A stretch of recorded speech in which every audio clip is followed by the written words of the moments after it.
Je pense que c'est pas facile, il y a plein de dossiers qui semblent intéressants et qui finalement, avec lesquels on aimerait bien pouvoir échanger, poser la question à quelqu'un, se dire qu'est-ce que tu en penses, etc. Parfois c'est pas facile d'être seul sur un dossier. Je pense que la moyenne d'âge là est assez basse. Globalement, on n'est que sur l'irréel. Moi, ce qui m'intéresse dans la photo, c'est quand elle n'est pas de la photo, justement. C'est quand qu'elle ne représente pas forcément le réel. Et c'est ça qui me plaît. C'est quelque chose d'instable, comme ça, on ne comprend pas trop dans quel espace on est. Pas mal, hein?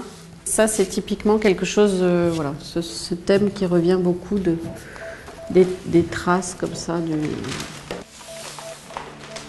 780, et là, peut-être 70 de côté, c'est ça?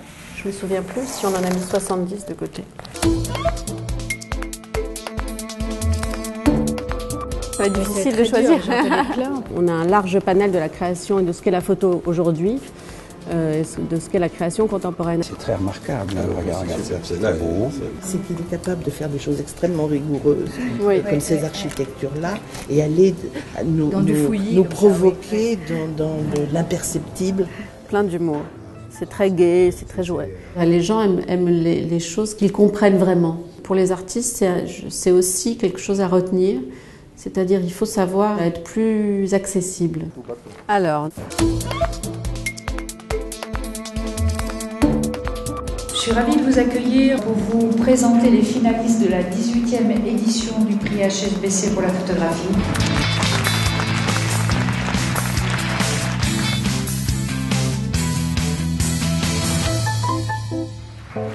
Avec chaque artiste était très différent, avait des travaux très très différents les uns des autres. C'est pour ça que j'ai trouvé ça intéressant et à la fois je pense très difficile pour les jurys aussi, dans la mesure où ils devaient évidemment choisir dans des propositions qui certainement se valaient les unes aussi bien que les autres. Ça a été évidemment une très bonne surprise. C'est vraiment un prix énorme. C'est des gens quand même qui m'ont fait confiance, même si j'avais pas beaucoup de choses derrière moi. Donc c'est vraiment une grande chance. Ça va me permettre, je pense, aussi de me lancer. Cerise Doucet de Noémie Bouzard.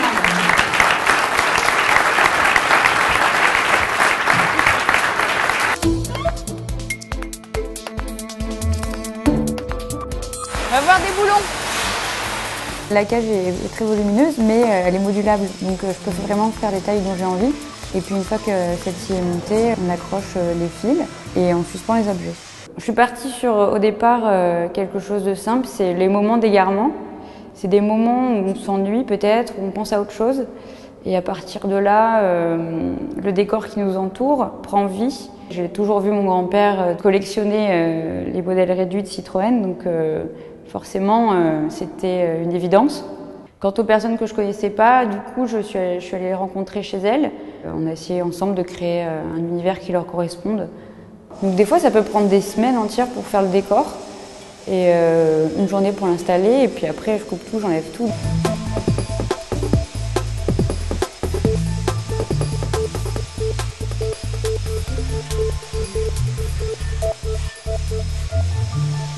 Non, en fait, remets-le pareil, mais tu lèves un petit peu le truc vers le haut.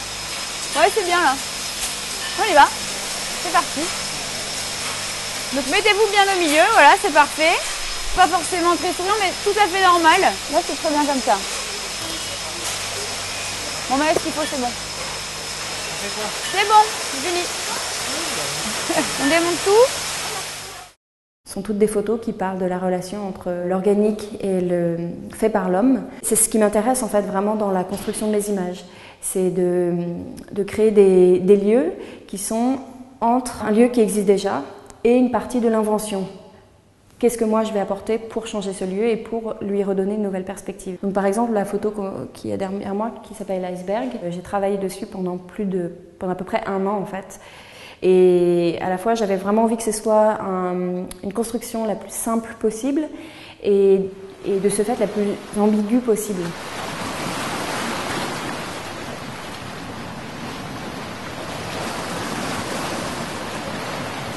Alors l'iceberg est fait donc de tranches en fait, de polystyrène que j'ai collées ensemble. Ce sont des photos qui demandent une grande part d'imagination aussi de la part du spectateur. J'ai pris tous les éléments que j'avais et j'ai vraiment sélectionné ceux que je pensais pouvaient vraiment, en fait, avec les photos, répondre aux photos de manière cohérente et faire un ensemble, exactement. Je voulais leur proposer mon idée le plus rapidement possible pour voir si déjà ça leur plaisait et aussi après me donner plus de temps pour peaufiner en fait et retravailler au plus possible l'ordre, le déroulé, les images, etc.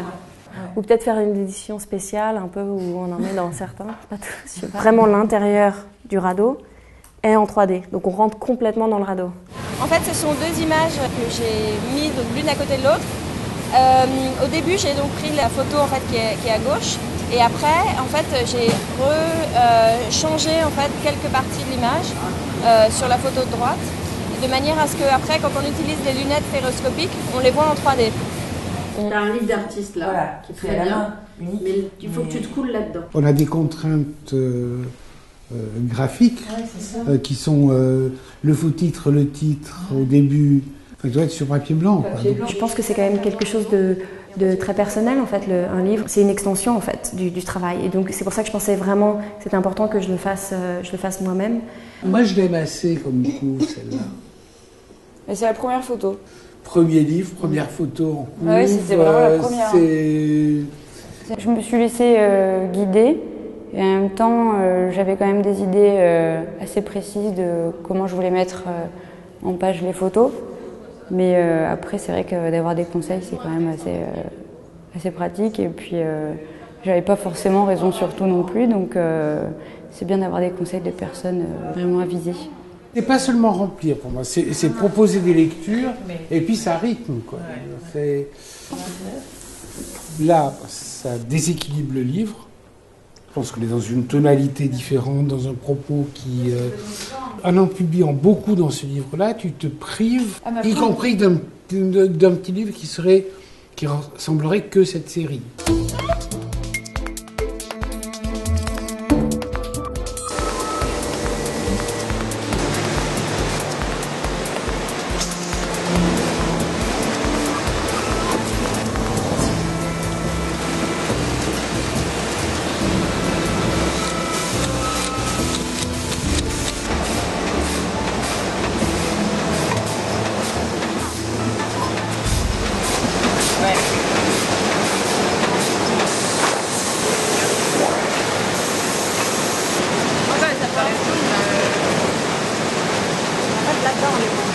Il y a plusieurs livrets dans le livre. Des cahiers Ouais. Ici, effectivement, le plumage est moins jaune, donc quelque part, la correction est cohérente. Après, on verra ce que ça donne et si c'est bon, on garde. C'est le contraire, Noémie ? Non, c'est pas le contraire. C'est-à-dire que là, on enlève un peu de bleu et on risque de perdre un peu l'équilibre là aussi, c'est-à-dire de faire ressortir le jaune et peut-être un peu le magenta. C'est juste que effectivement le poteau derrière là du coup là ça devient trop piscine quoi. Mais c'est dommage parce que ça c'est assez beau en fait comme ça. Je préfère ça que ça presque. Enfin, celle-ci elle est bien. Elle est bien celle-là. Ouais. Elle est assez neutre. Ouais. Il y a vraiment conflit entre les deux images. Ah. On va lui remontrer. On va lui remontrer. Ok. On va lui remontrer.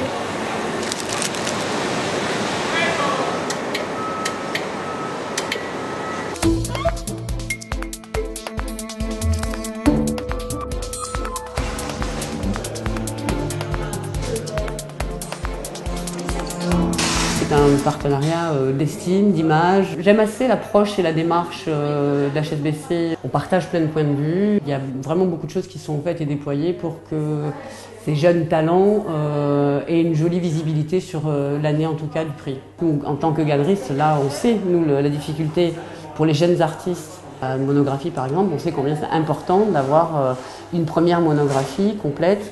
Le fait d'avoir aussi deux lauréats, c'est quelque chose qui montre un esprit d'ouverture déjà. Tout naturellement, voilà, ça s'est fait ici, on est assez en phase, on va dire, par rapport même à l'axe de la communication qui est vraiment porté sur les artistes et sur le travail. Il y a une maîtrise de l'espace, il y a une scénographie, il y a un accrochage qui doit être pensé, réfléchi, une dynamique. La difficulté qu'on a, c'est qu'on a deux lauréats, donc on a souvent deux univers très différents.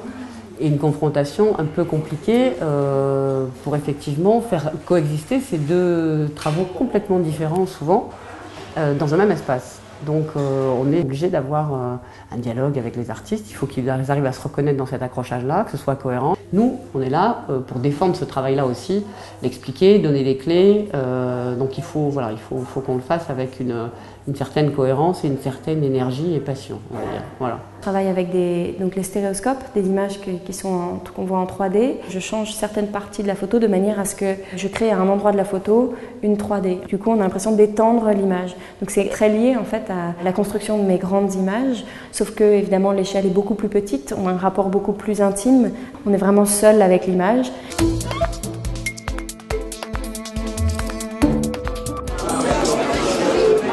Ce soir, ça va être donc le vernissage de la première exposition.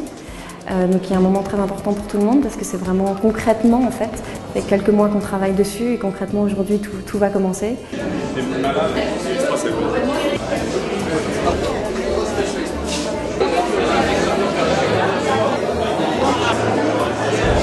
La partie de cette famille, de tous les photographes qui ont été choisis pour les prix précédents.